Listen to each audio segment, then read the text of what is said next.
Um, Look, Houston's a great destination for us. It's our largest LSU alumni base outside of the state of Louisiana. So, a big recruiting area for our program. We love the venue in which we'll be playing NRG.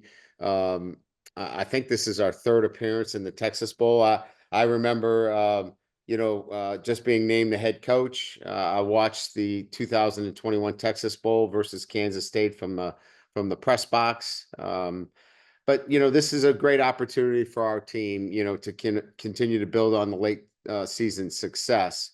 I also want to congratulate Baylor and certainly Dave Aranda and the success that they've had at Baylor this season. I think they've won 6 in a row, playing as well as anybody in the country. So uh, familiar with Dave, a great football coach. He was part of the LSU championship team. So, a lot of familiarity here and should make for a great game between two teams that are looking to continue momentum going into 2025. All right, guys, go ahead and raise your hand if you have a question.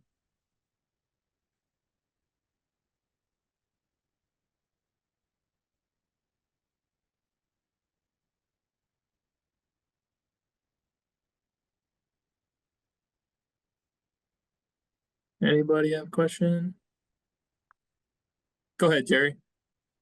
Yeah, Coach Jerry Hill from Baylor Bear Insider. Just your thoughts on what you've seen from Baylor, particularly this last stretch where they've won 6 in a row.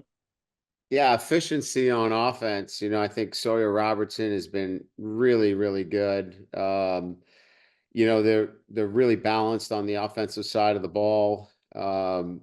Anytime you're rushing the ball as well as they have, I think they're averaging, north of 175 yards per game. It sets up their ability to run play action. They mix it up really well.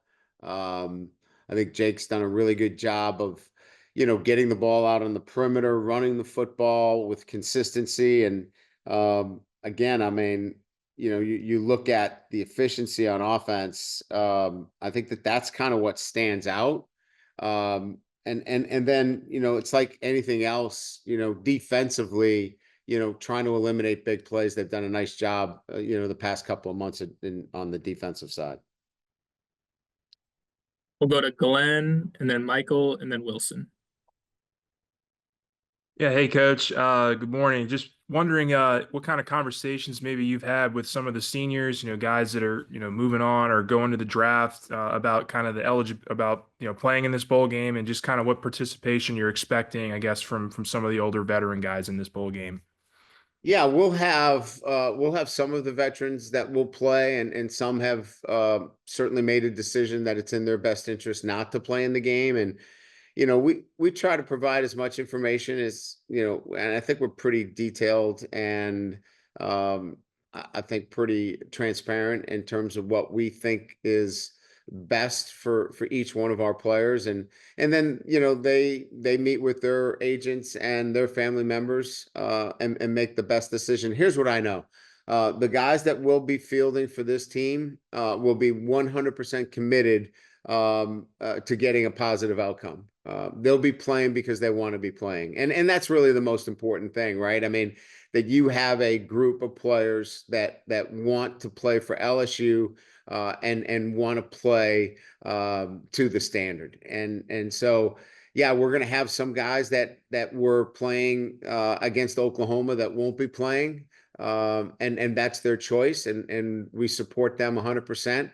But we'll also have some guys certainly that feel like it's in their best interest to play in this game, whether it's leading into a declaration for the draft or it's leading into coming back or it's leading into, going into the Senior Bowl or something to that effect. So again, we're going to have a team that's committed to getting the best positive outcome in this game.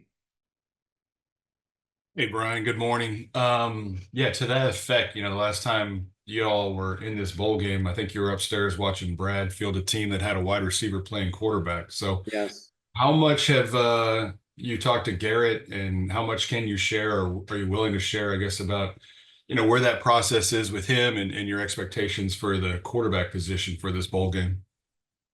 Yeah, I mean, I think that we're going to have some, announcements on that here very shortly, where I think everybody's going to clearly know, where we are moving forward. We won't have a walk-on at quarterback. I can guarantee you that. So that will be a better place. Although that young man played extremely well, I can remember, given the circumstances of that game in 2021. But I think all those decisions are coming up here. We have our first practice tomorrow, and I think we get a chance to meet with the media here on Friday, and I think we'll have a lot more information for everybody relative to what the roster looks like.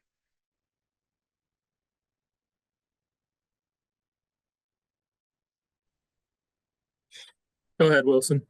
Okay, thank you.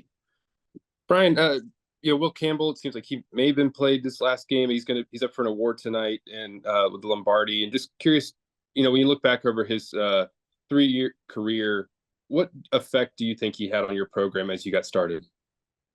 Well, he allowed us to really hit the ground running, a stabilizing influence. When you can put a freshman at left tackle, and then in consecutive years win 10 games, we're 17-7 over his 3-year stint in the SEC. That's third best in the SEC to Georgia and Alabama. I think that says a lot. To take a true freshman to come in and stabilize a program that, again, we'll go back to what 2021 looked like with, 38, 39 scholarship players. That's a remarkable feat. And he was part of that and stabilizing the program, allowing us to build and continue to build the program as we still competed in the SEC and competed at a pretty high level with the kind of record that I've already mentioned. Yeah, I don't know if I'm back in the rotation or if anybody else raised their hand. I didn't see. Brian, how much can you talk about the portal activity that you're able to experience and hosting guys? And, what does this week look like for you on that front, and how well or what kind of challenges are you facing? I was at Gino's, Juban's, and Ruth Chris last night. So I had 3 dinners last night. I'll have 2 to 3 more dinners tonight. It's the busiest that I think I can ever remember in terms of activity. There's a lot going on. It's a very busy time. As you can imagine, we're working on retaining players. We're dealing with the transfer portal. We're dealing with practices, and you can imagine it's quite busy. Our focus right now is, we'll practice tomorrow, but the transfer portal, as I've mentioned, is extremely important to us in building our roster. So that is a prime focus for us right now. We'll go to Zach, and then we'll go to Jerry. Appreciate you doing this, Coach. This is Zach Smith. I'm with the Waco Trib. So you mentioned Coach Aranda had plenty of success in Baton Rouge, and I'm just curious, what's your relationship with Coach Aranda, and does he still have a good reputation in Baton Rouge?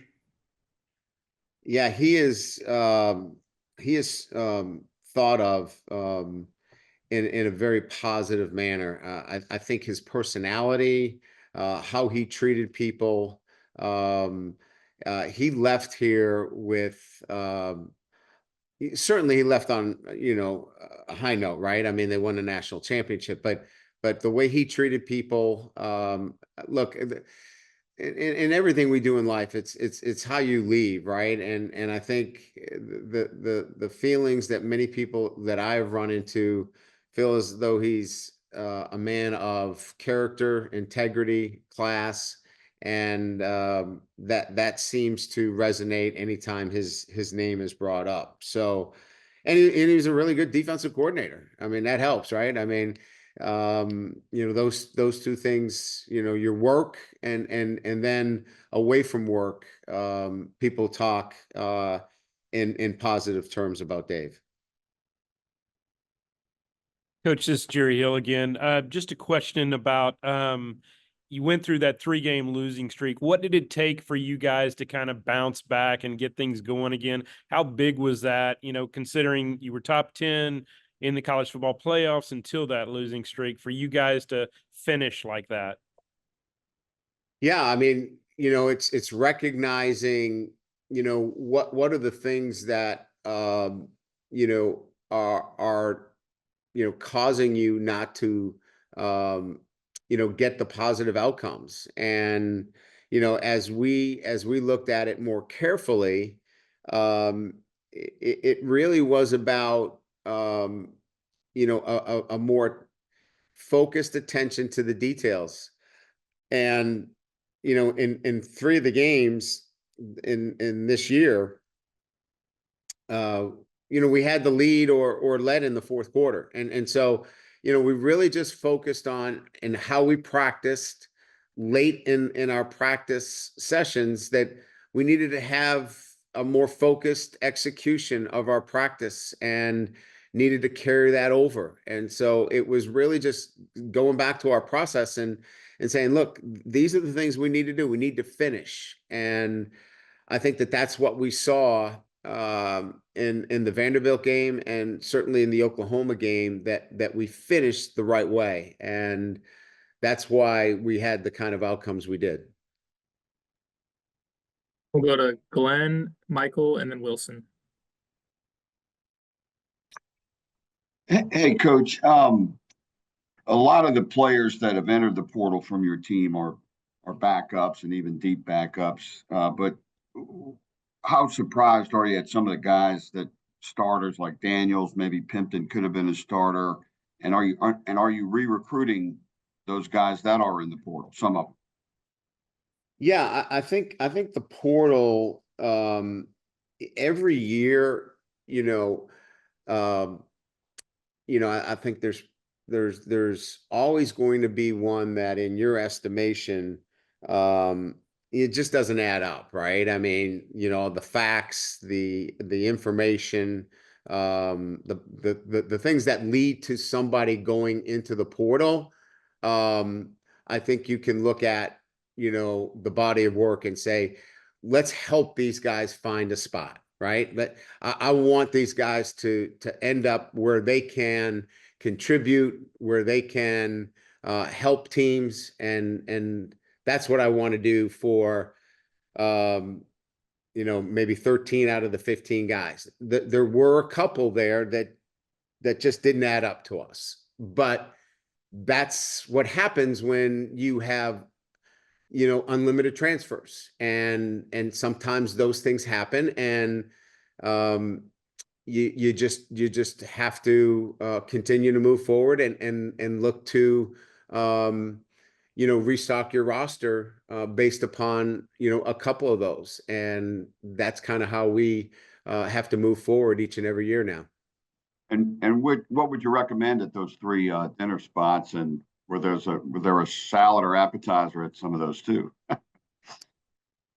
Yeah, I mean, look, you have to be able to get your team ready, and if you have to make some adjustments in terms of what you do with your scheme, then you make those adjustments, and we're prepared to do so. We're our offense is about the players, not the plays. And so, if we don't have a particular player, we get rid of that play, and we highlight the players within the scheme.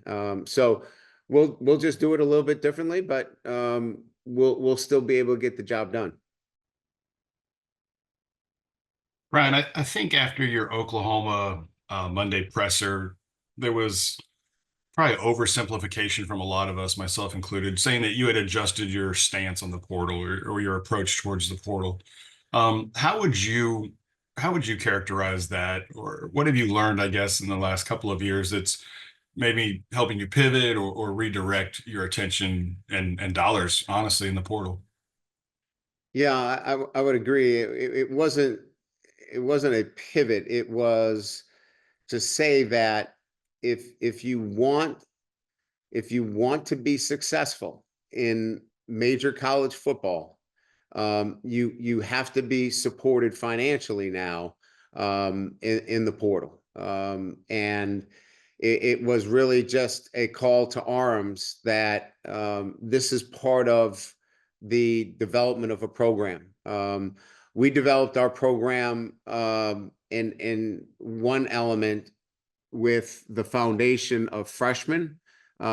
We have a strong freshman developmental program, and now it's time to add to it. And the only way that you can add to it, is that if you have, a strong commitment, financially. That's where we're at now. That's the reality. And so it was just clearly, stating that that's where we are. And if LSU wants to continue to be, part of that conversation, we just need to realize where we're at. And I think our fan base did. They responded quickly. And we're going to have to be in that place, moving forward. We'll go to Wilson, and then we'll close with Koki Riley. Brian, it's been a few weeks, like you said, y'all haven't practiced. Maybe there isn't a clear answer for this, but do you think Garrett Dellinger could get back for this game after his high ankle sprain?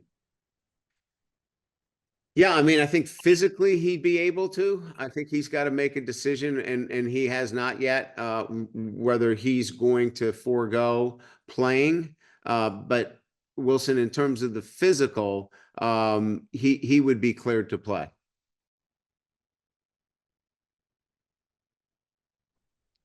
Hey, Coach. You just kind of mentioned it, but have you been satisfied with, I guess, the response from fans and even boosters and any of that stuff since we last spoke to you, about the importance of NIL and the portal and, just the importance of money in college sports? It's been a good start. We've got a ways to go. I think we've gotten off to a pretty good start. We've had a combination of, generous donors and, a grassroots support that has definitely, turned itself up, and I think answered the call. But we have a ways to go. And we're going to have to be vigilant. We're going to have to continue to, look for more, of that support and continued support. We're out there, with meetings and showing our plan and what it looks like. But it's been a good start. And just quickly, with the portal and just how the market has worked out, whether it's you guys losing players or other teams losing players and, certain needs popping up and that maybe you didn't expect or vice versa, like how has the needs on your roster changed given the way the market is shaken out really across the country? Our needs will be our needs. The market is not, and that really, Koki, goes back to, I made it clear that the market was going to be, what we needed it for our team. In other words, we were not going to be put in a position that we couldn't get particular players because we were not going to be able to be competitive in the marketplace. So, we were gonna take care of our needs first, and whatever that was, we were gonna have to get into the marketplace and, not worry about it. Certainly we don't want to, like anybody else, we want to be able to get value. But unfortunately, there's no salary cap and there's no market analysis by position yet. And, you don't have certified agents that have all of that data where they can come in and give you a number that is a reasonable number. So, there's back and forth here, but suffice to say that we're going to be in this marketplace, and we're going to do what we need to do to fulfill the needs of putting together a roster that is able to compete and win a championship. Thank you. You're welcome. All right, guys, I think we're all set. Thank you so much for the Great. time, Coach. You're welcome. Thank you. Appreciate it. Appreciate it. Thanks, guys. Thanks, Ryan.